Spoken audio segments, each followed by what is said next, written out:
কই গেছো কই তুমি? গেছে বাদল ভাই গেছে। আপনি ওখানে বলাইছো বাইরে বাইরে বাইরে কে আছে? আর না যাই উপায় আছে? আরে যে নুরাবুজ আমি দিয়েছি বুঝছো, ও আবেগ আক্রান্ত হইয়া গলার পরে স্বর্ণের চেইন খুলিয়ে দিয়ে দিচ্ছে। না, এটা আমি তোমাকে গিফট করলাম, এটা তুমি পড়ো। তো তোমার গিফট বাজারে নিয়ে যাও, এটা বেচা দাও।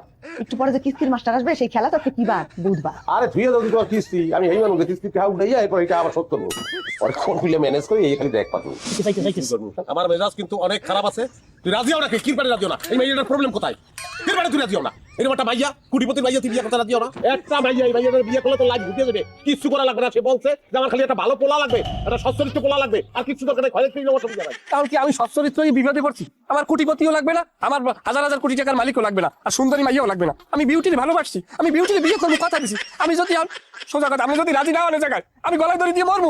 বিউটি আর এই মাইয়া, বিউটি বিউটি বিউটি করে, ও বাপ ও বাপ ও বাপ ও লাগবে না। মাইয়া তুই বিবাহ করিস, ওই পোলা